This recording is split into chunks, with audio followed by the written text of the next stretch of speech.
YouTube நேயர்கள் அனைவருக்கும் வணக்கம். நான் உங்கள் குமார். இன்றைக்கி நம்ம பார்க்க போகிறது இபி பில் எப்படி ஆன்லைனில் பே பண்ணுறதுன்றதை பற்றி பார்க்க போகிறோம். ஆல்ரெடி பார்த்திங்கன்னா நம்ம எப்படி ரிஜிஸ்டர் பண்ணுறது அப்படின்றத பற்றி போன வீடியோவில் பார்த்துருக்கோம். இப்போ வந்து ஒரு நம்பர், சர்வீஸ் நம்பர் எப்படி ஆட் பண்ணுறது அப்படின்றத பற்றி இப்போ பார்க்க போகிறோம். வாங்க டுட்டோரியலுக்கு போகலாம்.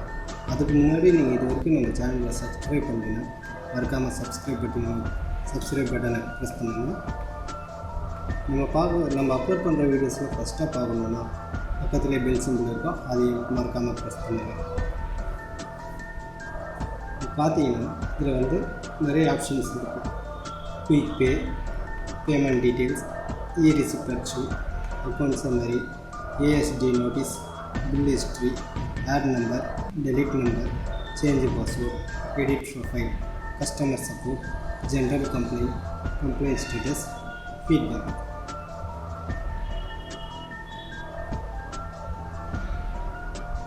இந்த மாதிரி வந்து நிறைய ஆப்ஷன்ஸ் இருக்குது. இப்போ பார்த்தீங்கன்னா ஒரு ஆப்ஷனும் எது யூஸ் ஆகுதுன்றதை பற்றி நான் சொல்கிறேன். குயிக் பே அப்படின்னு பார்த்தீங்கன்னா இது வந்து நம்ம வந்து ஒரு பேமெண்ட் வந்து சீக்கிரமாக பே பண்ணுறதுக்கு யூஸ் ஆகுது.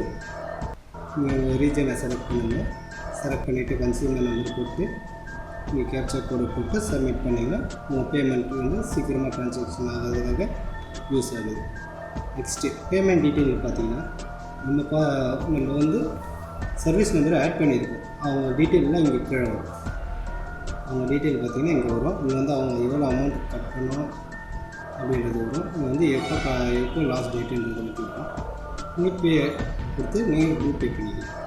இ-ரிசிப்ட் அச்சீவ் அப்படின்னு பார்த்தீங்கன்னா இது எது யூஸ் ஆகலாம். இப்போ வந்து ஒரு கஸ்டமர் வந்து பில்லு தொலைச்சிட்ருப்பார். இல்லை சப்போஸ் நம்ம பே பண்ணும்போது அமௌண்ட் ட்ரான்சாக்ஷன் ஆகிருக்கும், ஆனால் பில்லு வந்து ஜென்ரேட் ஆகாது. அப்படி இருக்கும்போது நம்ம பில்லு வந்து எடுக்கிறதுக்கு இந்த இ-ரிசிப்ட் அச்சீவ்ன்றது நம்மளுக்கு தேவைப்படுது.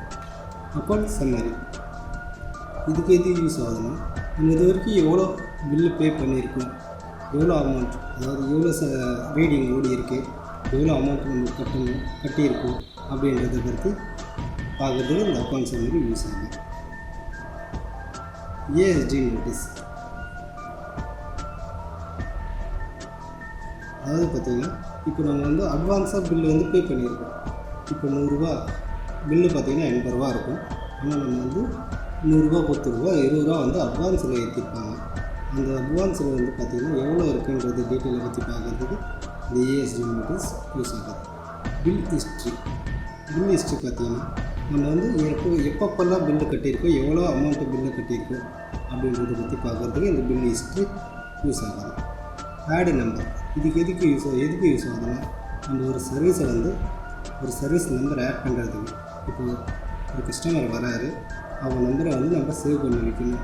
அவர் நெக்ஸ்ட் டைம் வரும்போது எந்த டீட்டெயிலுமே இல்லாமல் அவர் பேர் சொன்னாலே அதை வச்சு நம்ம கட்டிக்கலாம் அப்படின்றதுக்காக இது வந்து ஆட் நம்பர்ன்றது உங்களுக்கு யூஸ் ஆகும்.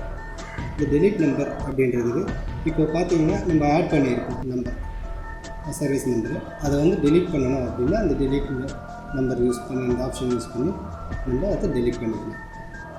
சேஞ்ச் பாஸ்வேர்டு சப்போஸ் உங்களுக்கு வந்து பாஸ்வேர்டு மாற்றணும் அப்படின்னா இந்த சேஞ்ச் பாஸ்வேர்டு ஆப்ஷன் யூஸ் பண்ணி நீங்கள் பாஸ்வேர்டை சேஞ்ச் பண்ணிக்கலாம். இங்கே எடிட் ப்ரொஃபைல் இது வந்து எதுக்கு யூஸ் ஆகுதுன்னா நம்ம ப்ரொஃபைலை வந்து மறுபடியும் சேஞ்சஸ் பண்ணணும் அப்படின்னு நினச்சா இந்த எடிட் ப்ரொஃபைல் ஆப்ஷனும் யூஸ் ஆகும். அடுத்து வந்து கஸ்டமர் சப்போர்ட் பார்த்தீங்கன்னா இப்போ நம்மளுக்கு வந்து எதனா ஒரு நிறக்குறைகள் இருக்குது, அதை பற்றி நம்ம தெரிஞ்சுக்கணும் அப்படின்னா இந்த கஸ்டமர் சப்போர்ட்டில் போய்ட்டு அதுக்கான டீட்டெயில்ஸை நம்ம தெரிஞ்சுக்கணும். அடுத்து வந்து ஜென்ரல் கம்ப்ளைண்ட்ஸ். இப்போ வந்து நீங்கள் எதனா ஒரு கம்ப்ளைண்ட் பண்ணணும் அப்படின்னா இந்த சர்வீஸ் நம்பர் இருக்குது. நீங்கள் வந்து இந்த கம்ப்ளைண்ட் அமௌண்ட் பேமெண்ட் ரிலேட்டடாக எதாவது கம்ப்ளைண்ட் கொடுக்கணும், இல்லை ஜென்ரலாக ஏதாவது ஒரு கம்ப்ளைண்ட் கொடுக்கணும், இந்த ஆப்ஷன் யூஸ் பண்ணி நம்ம கம்ப்ளைண்ட் ஃபைல் பண்ணணும். அடுத்து வந்து கம்ப்ளைண்ட் ஸ்டேட்டஸ். இது வந்து எதுக்கு யூஸ் ஆகுதுன்னா நம்ம பண்ண கம்ப்ளைண்ட் வந்து என்ன ஸ்டேட்டஸில் இருக்குது அப்படின்றத பற்றி நம்ம சொல்கிறதுக்கு இந்த கம்ப்ளைண்ட் ஸ்டேட்டஸ் யூஸ் ஆகுது. அடுத்து வந்து பார்த்திங்கன்னா ஃபீட்பேக் அதாவது நம்ம யூஸ் பண்ணுறது பார்த்திங்கன்னா நம்மளுடைய சர்வீஸ் எப்படி இருக்குது, நம்மளுக்கு ஆன்லைன் சர்வீஸ் ஆன்லைன் மூலிமா நம்ம பில்லு பே பண்ணுறது எப்படி இருக்குது, யூஸ்ஃபுல்லாக இருக்கா இல்லையா, இல்லை எதனா நிறைய குறைகள் இருக்கா இல்லையா அப்படின்றத பற்றி சொல்கிறதுக்கு இந்த ஃபீட்பேக் யூஸ் ஆகுது.